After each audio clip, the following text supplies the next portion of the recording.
नमस्कार दोस्तों, राधे राधे, हरे कृष्णा। चीकोस रेसिपीज़ में एक बार फिर से आप सबका स्वागत है। तो आज आपको वीडियो मिलेगी आपके सवालों के जवाब पार्ट 2 की। तो सवाल अभी भी आपके बहुत सारे हैं, तो समय ना गवाएं, पहला सवाल ले लेते हैं। सब्सक्राइब करें चीको रेसिपीज़ को और बेल आइकन को टैप करें मेरी हर वीडियो सबसे पहले देखने के लिए। तो पहला सवाल है वंशिका बाघेल का कि हमें दी आपके कान्हा जी का साइज़ क्या है। तो जी जो मेरे घर में लड्डू गोपाल जी है वो 4 नंबर के हैं और जो राधा कृष्ण का विग्रह है वो 15 इंच का है। फिर सवाल है भंवर लाल का कि मैम जी इस बार हम पंचक में गोपाल जी ला सकते हैं और इस बार प्राण प्रतिष्ठा कब से शुरू करें उसके बारे में बताएं। तो जी ये मैं आप लोगों को पहले भी बता चुकी हूँ, पिछली वीडियो में भी बताया था कि जो प्राण प्रतिष्ठा आपको कैसे कैसे करनी है। 5 दिन पहले कब शुरू करनी है, जैसे 22 को जन्माष्टमी है तो 18, 19, 20, 21, 22 को 5th डे होता है, तो 22 तारीख को प्राण प्रतिष्ठा करेंगे, लेकिन शुरुआत उसकी 18 तारीख से हो जाएगी। रही बात कि पंचक में गोपाल जी ला सकते हैं, तो जी पंचक में ला सकते हो, लेकिन पंचक में उनके जो प्राण प्रतिष्ठा है वो नहीं कर सकते। फिर सवाल है डांस विद कनक का कि हेलो राधे राधे मैम, राधे राधे जी, क्या हम लड्डू गोपाल को ब्लैक कलर के कपड़े पहना सकते हैं।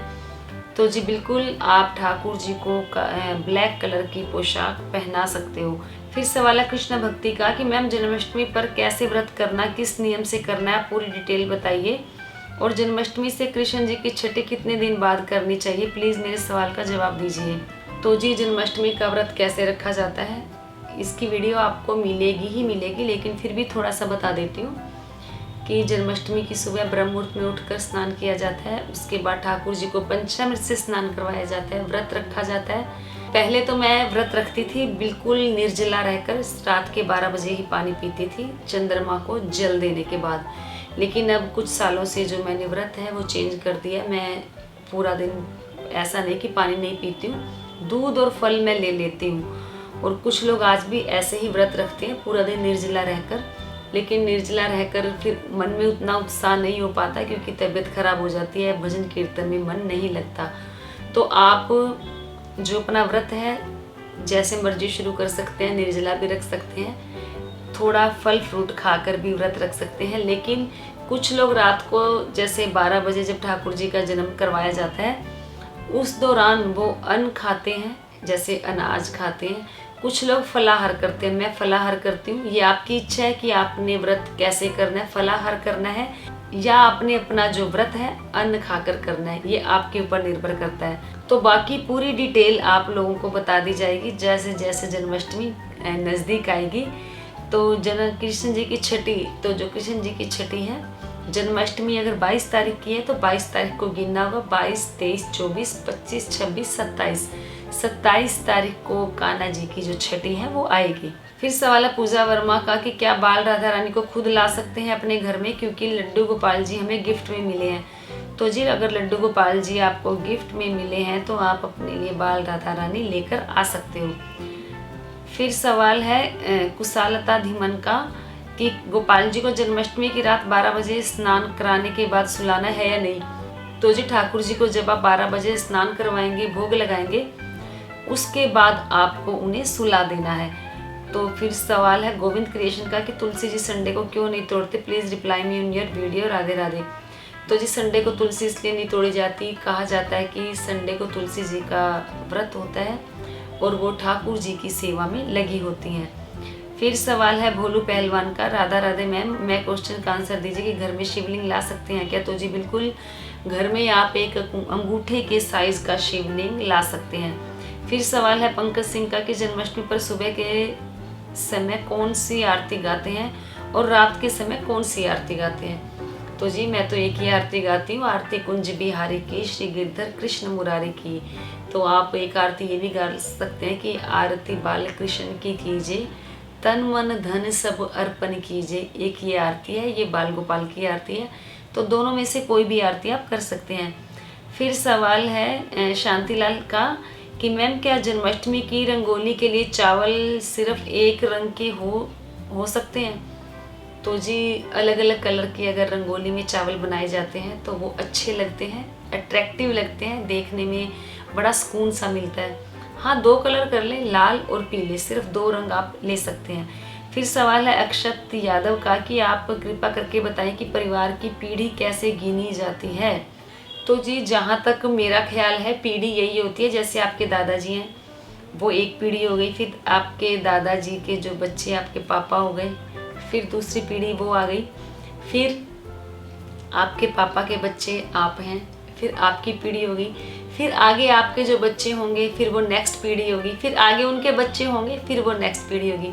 तो पीढ़ी दर पीढ़ी इसे बोला जाता है। फिर सवाल है सक्षम लूथरा का कि क्या जन्माष्टमी में कान्हा जी को 56 भोग लगा सकते हैं। तो जी बिल्कुल कान्हा जी को 56 भोग लगा सकते हैं। फिर सवाल है पंकज सिंह का, जन्माष्टमी का फास्ट पूरा होने के बाद अन्न खा सकते हैं या फिर फ्रूट। तो जी मैंने आपको पहले ही बताया है कि जैसे आपको व्रत रखना है, जैसा आपका शरीर अलाउ करे आप वैसे व्रत रखें।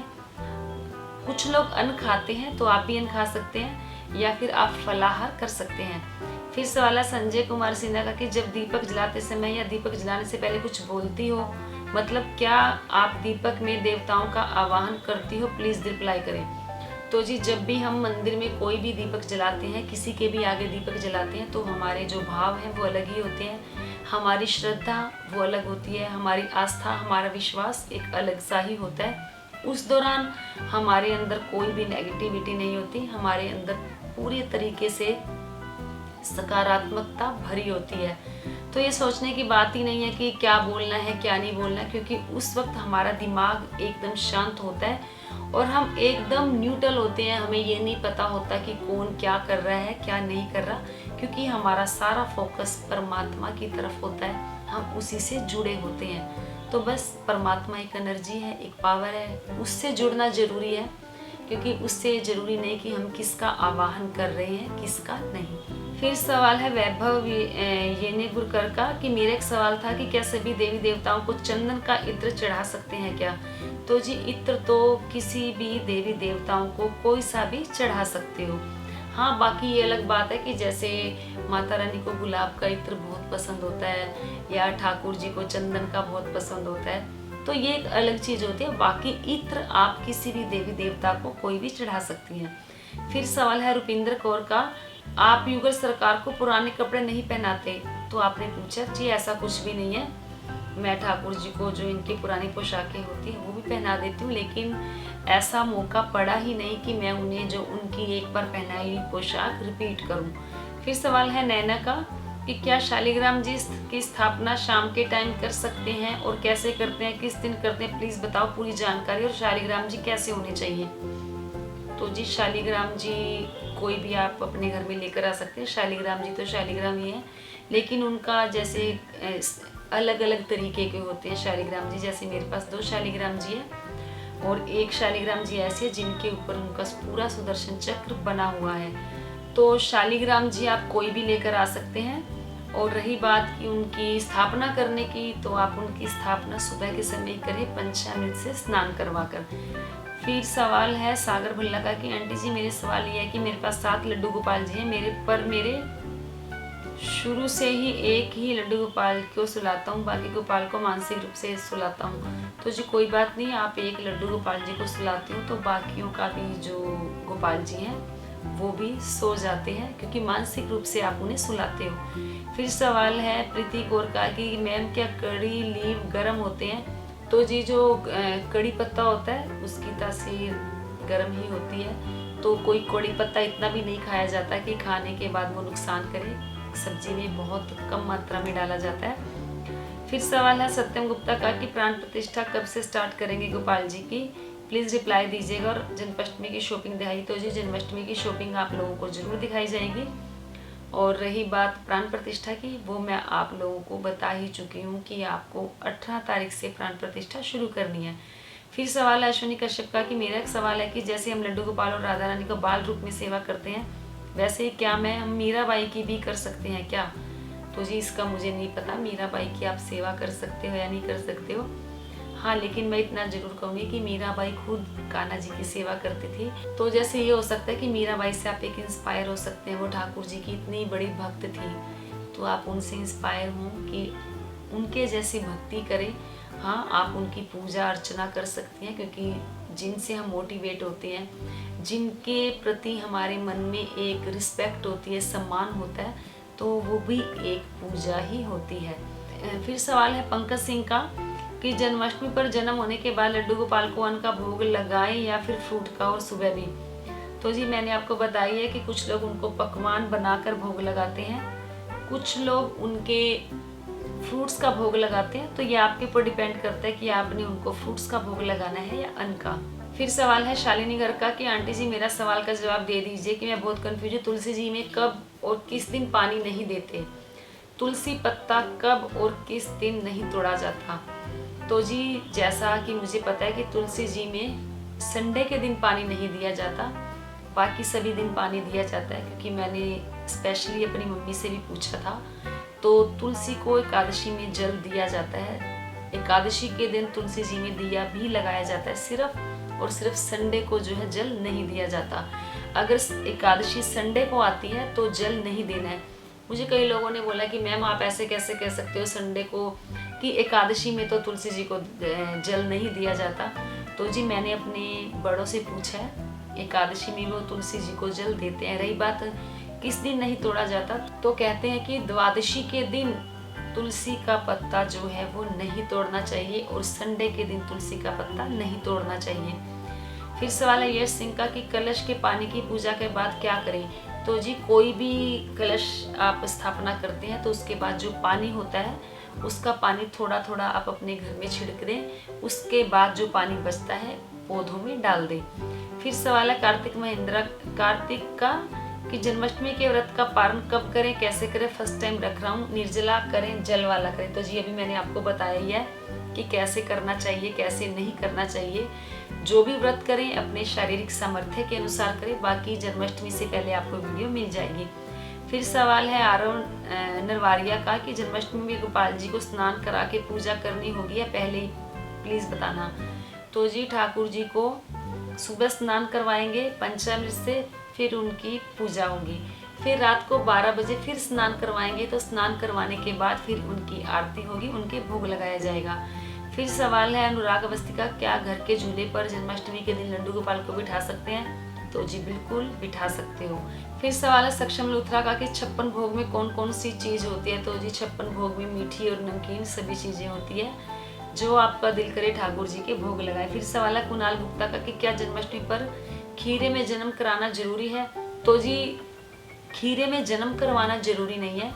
जब जन्माष्टमी के दिन ठाकुर जी के पास आप खीरा जरूर रखें, स्नान करवाने से पहले खीरे को काटें, उसके बाद ठाकुर जी को स्नान करवाएं। वैसे सभी वीडियोस आपको जन्माष्टमी से पहले मिल जाएंगी। फिर सवाल है पंकज सिंह का कि लड्डू गोपाल को धनिये की पंजीरी और धनिये की बर्फी का भोग लगा सकते हैं जन्माष्टमी पर। तो जी बिल्कुल ठाकुर जी को धनिये की पंजीरी का धनिये की बर्फी का भोग लगा सकते हैं। तो जो ठाकुर जी के लिए मैंने भोग बनाया था, पिछले साल वीडियो भी बनी थी जो भोग उनके लिए बनाया था, तो उन सभी वीडियो का लिंक आपको डिस्क्रिप्शन बॉक्स में मिल जाएगा।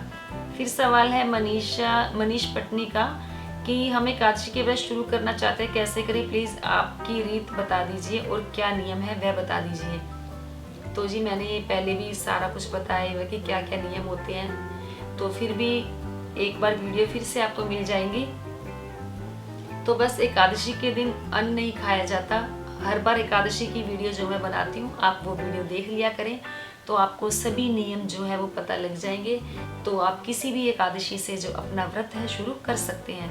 फिर सवाल है पंकज सिंह का कि जो नॉन वॉशेबल क्लोथ्स होते हैं ठाकुर जी को, उनको वॉश कैसे करें। तो जी आप उनके कपड़ों को ड्राई क्लीन करवा लें। फिर सवाल है हीरू सिंह का कि ma'am please tell Laddu Gopal काले हो गए कैसे साफ करें। तो जी लड्डू गोपाल जी काले हो गए हैं तो आप एक अभ्यंग आता है ठाकुर जी को स्नान करवाने के लिए, आप उससे साफ करें, ठाकुर जी एकदम से चमक जाएंगे। फिर सवाल है यश सोनी का कि आंटी जी आप बहुत ही अच्छी हो, मुझे पूछना है कि राधा रानी का जन्म किस टाइम पे हुआ था। तो जी आपने कहा कि आप बहुत अच्छी हैं, तो जी मेरे को अच्छा कहने से पहले आप खुद अच्छे हैं, इसीलिए आपने मुझे अच्छा कहा, क्योंकि आप खुद जैसे होते हो वैसा ही दूसरों को बोलते हो।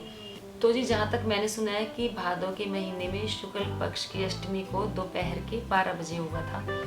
फिर सवाल है दिव्यम यादव का कि पूजा में बिल्कुल मन नहीं लगता, सब कुछ गलत भाव आ रहा है, क्या करूँ। तो जी कोई बात नहीं, गलत भाव आ रहे हैं आने दो, क्योंकि जो विचार आते हैं, विचारों का आना स्वाभाविक है, हर किसी के आते हैं, लेकिन जो आपके अंदर सबसे ज़्यादा होगा वही बाहर निकल कर आएगा। आपके अंदर समझ लो, यूँ कह लो कि नेगेटिविटी है या जो बुरे विचार हैं वो बाहर निकल कर आ रहे हैं। तो जैसे कि पूजा करते वक्त बुरे विचार आते हैं, तो समझो कि आप अपनी पूजा जब करते हो तो एक पूजा रूपी दवाई डाल रहे हैं ताकि आपके अंदर जो भी नेगेटिविटी है वो बाहर निकल जाए। तो फिर आपने बोला कि पूजा में बिल्कुल भी मन नहीं लगता, तो जी पूजा में मन लगे या ना लगे, आप ठाकुर जी की पूजा सेवा अर्चना जरूर करें और लगातार ठाकुर जी के जो भी मंत्र आप बोलते हैं उसका उच्चारण करते रहें। अगर कोई मंत्र नहीं भी आता तो आप हरे कृष्णा मंत्र का उच्चारण करते रहें। फिर सवाल है ट्री ASMR का कि मुझे पूछना है कि जो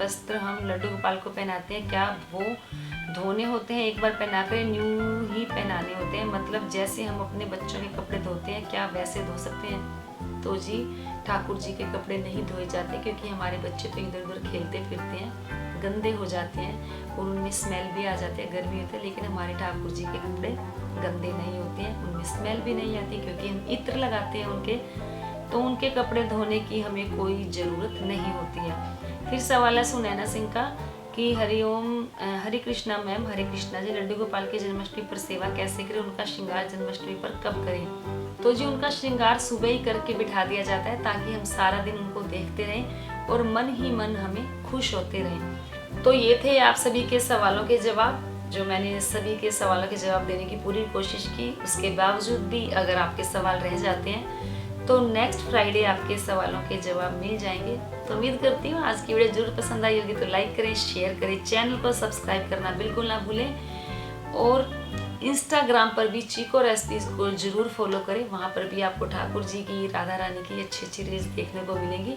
तो आज के लिए इतना ही, फिर मिलते हैं, धन्यवाद, हरे कृष्णा।